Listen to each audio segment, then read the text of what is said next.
Good morning. This is your friend Velma. Hagar, Hidden Treasures in Secret Places on Amazon.com. And don't forget to subscribe to my YouTube. My YouTube's been doing better, you know. I've been at it for 2 years and I'm faithful too. So think about subscribing and watching it. They're good. Today we're going to talk about pride and humility. But before we do that, I want to tell you about, oh gosh, I have to look up this gentleman's name right now. I had the sweetest thing happen. And I think it's Anthony. It's Anthony Carmen. Oh my gosh. Remember the story? Well, first of all, here's looking at you, kid. And check out this new cup. See this cup? Do you remember the story I told you about the Khashoggi bowl? How the gentleman broke his rice bowl and he wanted fixed, and the potter said he couldn't fix it because it was broken in too many pieces, and he took it to a potter, and the potter, he finally talked him into doing it, and the guy said, well, I can fix it, but all those little cracks are going to show.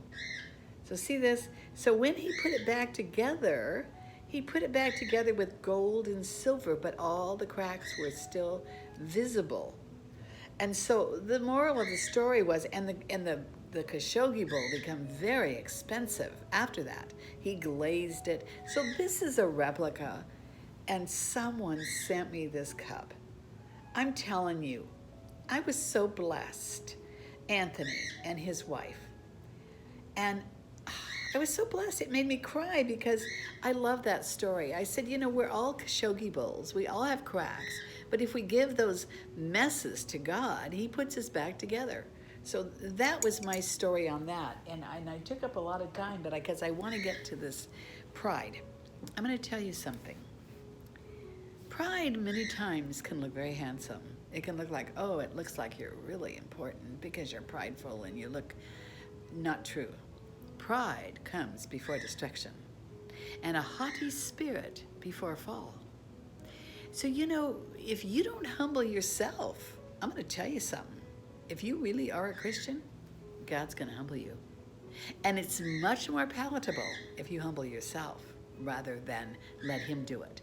And I want to give you the analogy that I have. I love this analogy. It's like you're riding a horse and you've got the bit in his mouth. And you've got spurs, or you've got your heels that you kick into the flanks of a horse to get him to move.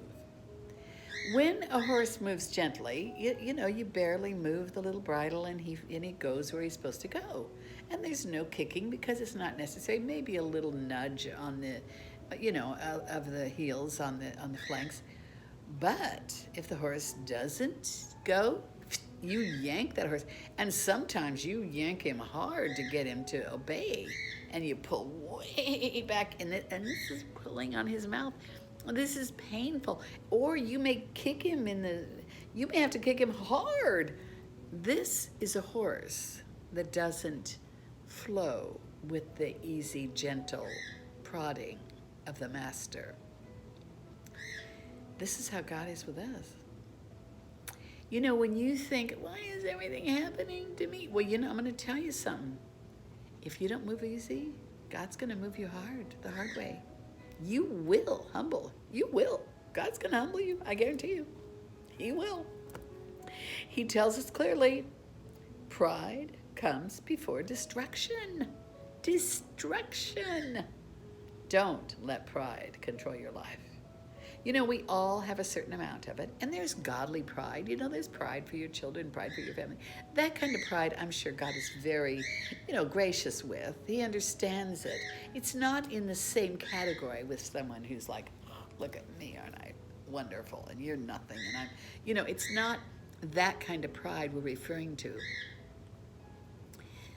Do it yourself, or God will do it for you. And when he does it, you won't like it. You will not like it. Remember, the meek shall inherit the earth. You know, I put a thing out and I got so many comments on it. And it was on, you know, let others talk more, listen more, ask questions of people. You know, what is your life like? You know, how many children do you have? Where does your, ask questions. Don't do all the yapping. You know, if you have the ability, as I do, to communicate, okay, that is a gift from God. Use it to honor God. Use it to bless others.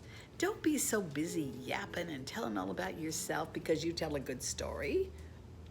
Listen to others. You know, there was this poem from years ago. I used to love it. It was called Desiderata. And it was author unknown, but it started, there was something I loved in the way it put the words together. It said, go placidly amid the noise and the haste, and remember what peace there may be in silence. And listen to others, even the dumb and the ignorant, for they too have a story to tell. Everybody has a story to tell.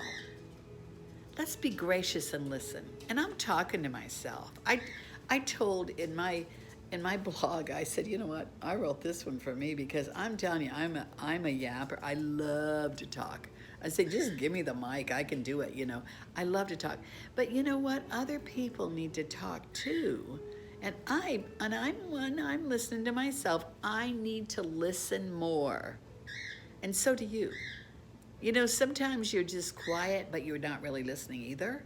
How about entering in here?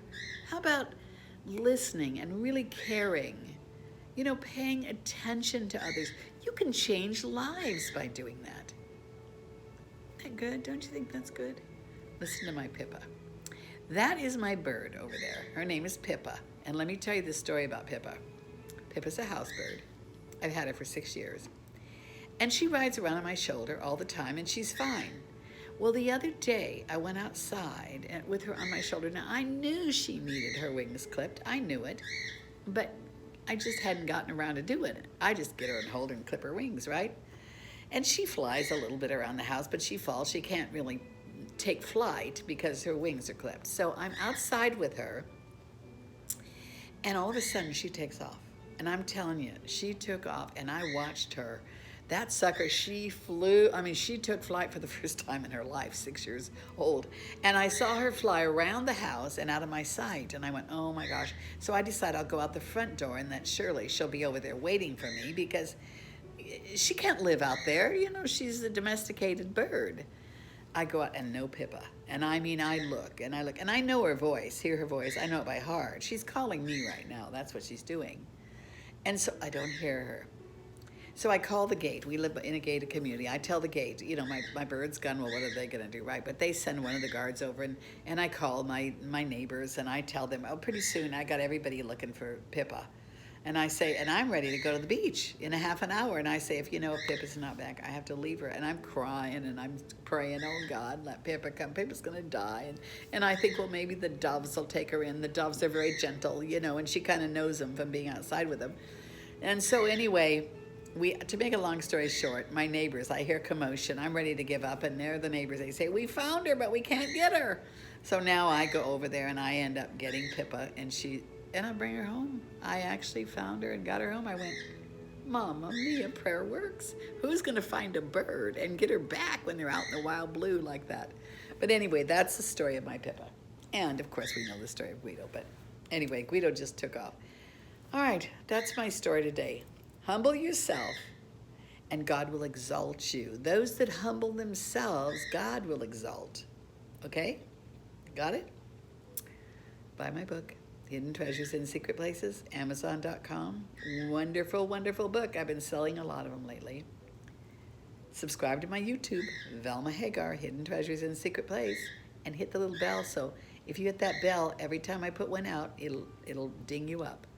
Okay, you guys, until next time, this is Velma Hagar, bidding you a blessed day and reminding you to humble yourself, because if you don't, God will. Bye.